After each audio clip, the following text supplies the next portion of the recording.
sitting out watching kind of the defensive line form, like as you were saying, I'm curious what you saw, the growth that you saw, whether it's from the young guys like Tyleek or Jack or JT. Like how did you see them kind of grow from like an outside perspective? Yeah, from an outside perspective. So me and Jack are actually pretty close. We hang out a bunch. So he's like my little brother.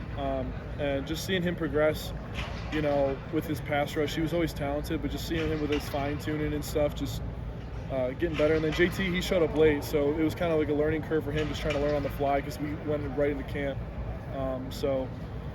They both definitely got better as the year went on, and then this spring they're starting to turn it up a little bit. Because it just seems like a lot of, like, I mean, even with the amount of second-year guys that are here, and guys like yourself, and Teron, and Jaron, and like just all these guys that have been here, it seems like a much more experienced group than maybe on paper it necessarily would be.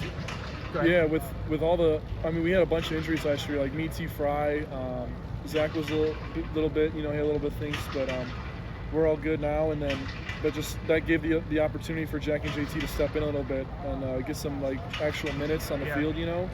So I think having the experience and the maturity of the older guys, but the experience of the younger players that have been through it, you know, that we're not trying to have to bring them along. They're all on top of their stuff. They really know what they're doing. So it's just, I think our room's really becoming a, you know, really powerful unit again. What is your relationship like with Tyler?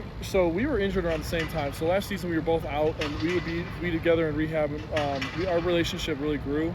I think that we're real close. You know, we were kind of close before then, but I think just being around each other all the time, going through the same kind of frustrating type of, you know, season, really brought us together. So he's one of my closest friends on the team for sure.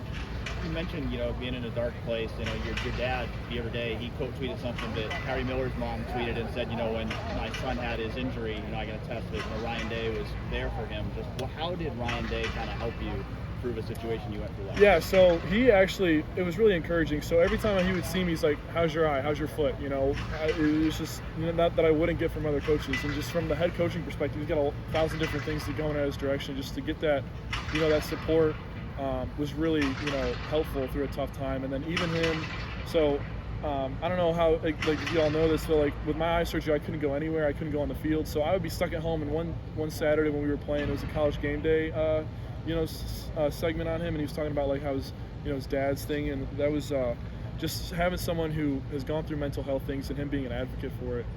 I think it just put everyone on the team in a good spot. And I'm really close with Harry, so even the past years I've been knowing like what he's been going through. You know, we've been sharing some of the same struggles, and just like seeing him in a great place right now is really encouraging. How scary was that to have that happen with your eye? Like, did you wonder, like, am I ever going to play football again? Yeah, so they were saying that if it doesn't get, there was like a long process. So there's like this scar tissue that had to go down in my eye in order for me to see again. And if that didn't go down, there would be another surgery, and I would develop a cataract, and that would just be a whole nother situation. But it was like a 2-week period to see if the scar tissue would go down where I wouldn't need more surgery. And then it ended up going down. So it's just an answer to prayer that I was able to, you know, get back to being healthy. I have to wear a visor now, so y'all see me on this field this year with a visor, but I hate it, but it's part of it. But I'm just excited to get back to playing what I love. How